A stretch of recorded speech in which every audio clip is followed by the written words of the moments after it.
Hello friend, જય Shri Krishna. Geeta's cooking કોર્નરમાં તમારું સ્વાગત છે. તો ચાલો આજે આપણે ગરમીથી બચવા અને પેટના રોગ માટે ફાયદાકારક તેવું બીલાનું શરબત બનાવીએ. આ ફળ શિવજીને પ્રિય અને બીલીપત્રના ઝાડ પરથી થાય છે. તો ચાલો આ ગરમીથી ઠંડક આપે તેવું બીલાનું શરબત બનાવીએ. જો મારી રેસીપી ગમે તો લાઈક, શેર અને સબસ્ક્રાઈબ જરૂરથી કરજો. તમને આ ફળ જોઈને વિચાર તો આવશે કે આ શેનું ફળ હોય છે. તો આ છે ને બીલાનું ફળ છે, જે આપણે મહાદેવને બીલીપત્ર ચડે છે ને એનું જ આ ફળ છે. તો અત્યારે ચૈતર વૈશાખમાં આ ફળ પાક્કું સરસ તૈયાર થાય છે. અને પાક્કું ફળ હોય એટલે પીળા કલરનું ફળ હોય, અને કાચું ફળ હોય એટલે ગ્રીન કલરનું, લીલા કલરનું હોય છે. તો એનો ઉપયોગ નથી કરવાનો. આનાથી આપણે એકદમ સરસ ઠંડુ એવું શરબત બનાવીશું. તો આપણે શરબત બનાવવા માટે આપણે આ પીળા કલરનું હોય ને એ જ પાસ કરવાનું છે. તો આ છે ને ખૂબ હાર્ડ હોય છે. તો આને આપણે આ રીતે કરશું ત્યારે જ તૂટશે.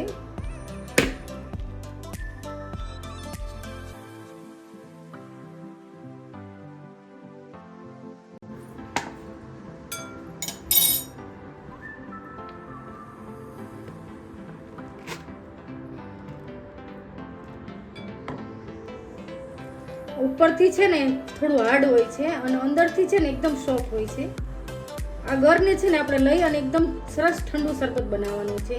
તો અત્યારે છે ને ત્વચા ગરમી હોય કે બારે જઈને આવ્યો હોય તડકાની, તો લૂ લાગતી હોય, તો આ શરબત પીવાથી એકદમ સરસ રાહત થાય છે.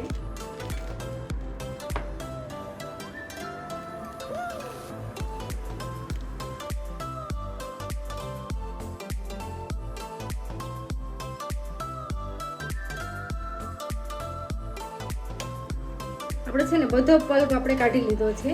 તો આમાં આપણે એક ગ્લાસ પાણી નાખી અને થોડું મેશ કરી લઈશું.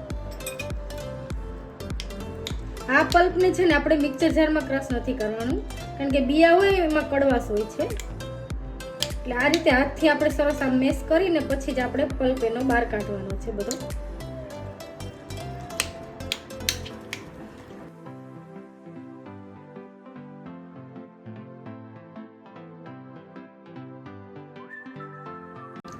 આ બીલાનું શરબત બનાવવું એકદમ સહેલું છે અને તરત બનીને તૈયાર થઈ જાય છે.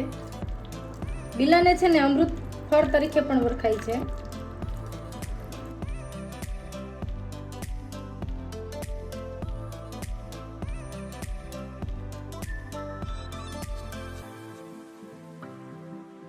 આપણો બીલાનો પલ્પ છે ને સરસ મેશ થઈ ગયો છે. હવે છે ને આ પલ્પમાં થોડું પાણી એડ કરી અને આપણે ગળણાથી ગાળી લેશું.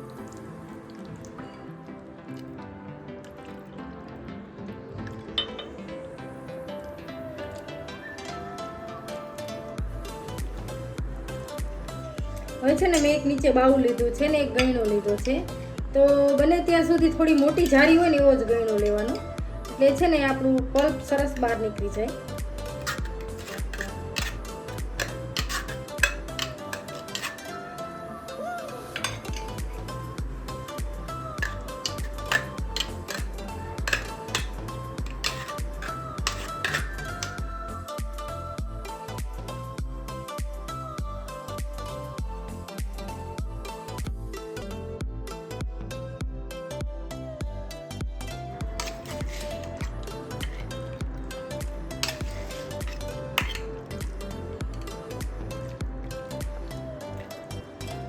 આ પલ્પનો છે ને આપણે ઉપયોગ નથી કરવાનો. આમાં છે ને બિયા હોય છે એટલે કડવા હોય છે, એટલે આને આપણે ફેંકી દઈશું.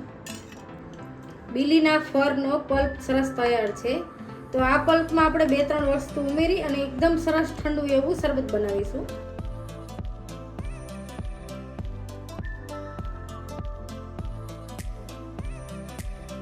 બીલીના શરબતમાં એડ કરવા માટે મેં છે ને ખડી સાકર લીધી છે.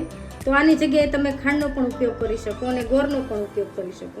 તો આ ખડી સાકરને છે ને આપણે થોડી ખાંડી લઈશું.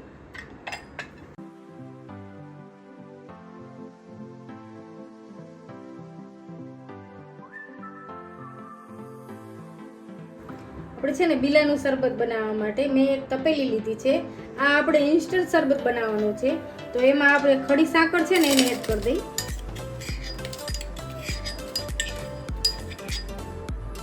અને આ શરબત માટેનું જે મિશ્રણ છે ને એને પણ એડ કરી દઈએ આપણે.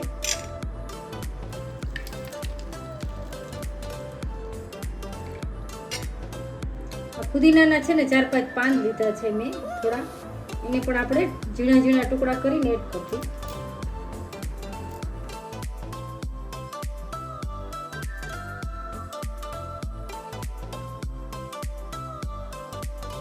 અને અડધી ચમચી આપણે સંચર પાવડર એડ કરી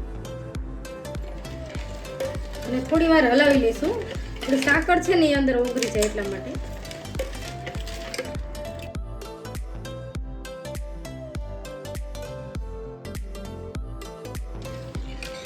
આપણું છે ને બીલાનું શરબત એકદમ સરસ તૈયાર છે. તો અત્યારે છે ને આ ઘાટું શરબત છે, તો તમે આને છે ને આપણે બોટલમાં ભરી અને તમે રાખવું હોય તો 2 દિવસ સુધી કે 3 દિવસ સુધી ફ્રીજમાં તમે રાખી શકો. તો જ્યારે તમે શરબત બનાવવું હોય તો 1 ચમચો શરબત લઈ અને તેમાં થોડું પાણી એડ કરીને શરબત બનાવવાનું. અત્યારે આપણે ઇન્સ્ટન્ટ શરબત બનાવી છીએ, તો આ તપેલીમાં આપણે પાણી ઠંડુ એડ કરશું.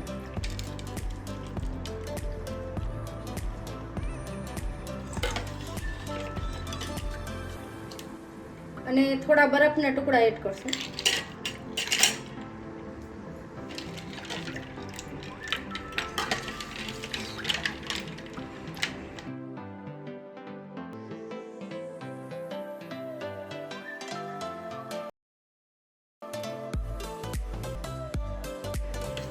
આપણું ઇન્સ્ટન્ટ બીલાનું શરબત તૈયાર છે. તો આપણે ગ્લાસમાં સર્વ કરશું. ગ્લાસમાં છે ને બરફના ટુકડા એડ કરશું.